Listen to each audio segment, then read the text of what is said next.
இன்றைக்கி நாம் இந்த வாழைக்காயை வச்சு தான் ஒரு அருமையான சைட் டிஷ் செய்ய போகிறோம்.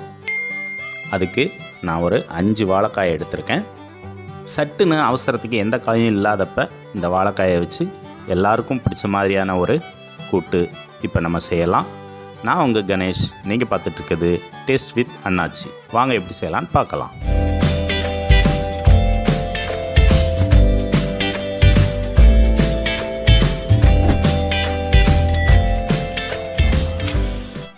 முதல்ல நம்ம இந்த வாழைக்காயை ஒரு பாத்திரத்தில் வச்சு வேக வச்சு எடுத்துக்கலாம்.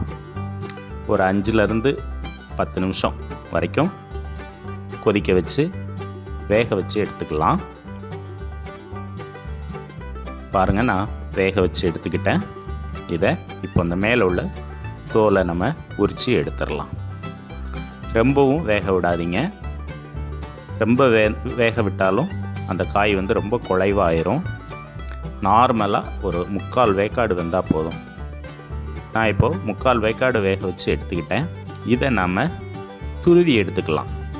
வீட்டில் எப்போதும் நீங்கள் அந்த கேரட் துருவிங்கள, அதில் அந்த பெரிய துருவலை வச்சு நீங்கள் துருவிக்கோங்க. ரொம்ப சின்ன துருவலாக இருந்தாலும் அந்த வாழைக்காய் வந்து ஒட்டிக்கிறோம் ஒன்றோட ஒன்றா. அதனால் இந்த பெரிய துருவலில் வச்சு எல்லா வாழைக்காயும் நம்ம துருவி எடுத்துக்கலாம். நான் இப்போ 5 வாழைக்காயை நான் துருவி எடுத்துக்கிட்டேன். இது ஒரு 3லேருந்து 4 பேருக்கு தேவையான சைட் டிஷ்க்கு சரியாக இருக்கும். இப்போ நம்ம இந்த ரெசிபியை செய்ய ஆரம்பிச்சிடலாம். அதுக்கு முன்னாடி ஒரு 5-6 பல் பூண்டை தட்டி தனியாக வச்சுக்கோங்க. இது இடையிலேயே வந்து நம்ம வாழைக்காயோட சேர்த்து நம்ம வதக்க வேண்டியிருக்கும். அது தட்டி நீங்கள் முதல்ல எடுத்துக்கோங்க. பூண்டு ஏன் யூஸ் பண்ணுறோன்னா, வாழைக்காய் வந்து ஒரு கேஸ் ஐட்டம். அதனால் வாயு தொல்லை இல்லாமல் இருக்கிறதுக்காண்டி இந்த பூண்டை சேர்த்துக்கிறோம். இப்போ நம்ம இந்த டிஷ் செய்ய ஆரம்பிச்சிடலாம். இப்போ ஒரு கடாயில் குக்கிங் ஆயில் ஊற்றிக்கோங்க. உங்களுக்கு என்ன எண்ணெய் பிடிக்குமோ அந்த எண்ணெயை யூஸ் பண்ணிக்கோங்க. அது சூடான உடனே ஒரு 3/4 ஸ்பூன் கடுகு போட்டு தாளிச்சிட்டு, நான் ஒரு 50 கிராம் சின்ன வெங்காயத்தை கட் பண்ணி வச்சுருக்கேன். சின்ன வெங்காயம் இதுக்கு நல்லாயிருக்கும்.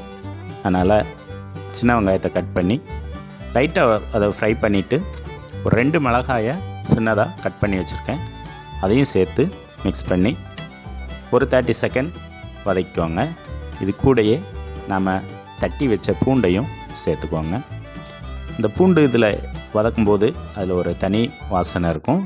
அது கூடையே நம்ம இந்த கருவேப்பிலையும் சேர்த்துக்கலாம். சேர்த்து ஒரு நிமிஷம் மீடியம் ஃப்ளேமில் வச்சு வதக்கிக்கோங்க. இப்போது நாம் துருவி வச்ச அந்த வாழைக்காய் துருவலை இதில் சேர்த்துக்கலாம். சேர்த்து நல்ல ஒரு வதக்குங்க. ஏற்கனவே வாழைக்காய் வெந்ததுனால ரொம்ப நேரம் தேவைப்படாது. இப்போது இந்த டிஷ்ஷுக்கு தேவையான உப்பை நம்ம சேர்த்துட்டு ஒரு கிளறி விட்டுருங்க. கிளறி விட்டுட்டு கொஞ்சம் காயப்பொடி சேர்த்துக்கோங்க. காயப்பொடியுமே இந்த வாய் தொல்லை நீக்கக்கூடியது. வாழைக்காய் வந்து அதிகமான ஒரு வாயு இருக்கக்கூடிய ஒரு காய். அதனால தான் நான் வந்து பூண்டும் காயப்பொடியும் சேர்த்தேன். இப்போது நம்ம இந்த டிஷ்ஷுக்கு இன்னும் கொஞ்சம் சுவை கூட்டுறதுக்காண்டி ஒரு தேங்காய் அரைச்சி போட்டுக்கலாம். ஒரு சின்ன துண்டு தேங்காய், ஒரு மிளகாய், ஒரு 1/2 ஸ்பூன் சீரகம். இதை மிக்ஸியில் ஒரு சுற்றி நம்ம டிஷ்ஷோட சேர்த்து கிளறி விட்டுடலாம். இந்த டிஷ்ஷு உங்களுக்கு ரொம்ப டேஸ்டியாக இருக்கும். அதுவும் இன்னும் சொல்லப்போனால் புட்டு மாதிரியான ஒரு ஸ்டைலில் இருக்கும். இது எல்லா சாத வகை, ரசம், சாம்பார், எல்லா விதமான சாதத்துக்கும் வந்து நம்ம இதை பயன்படுத்திக்கலாம்.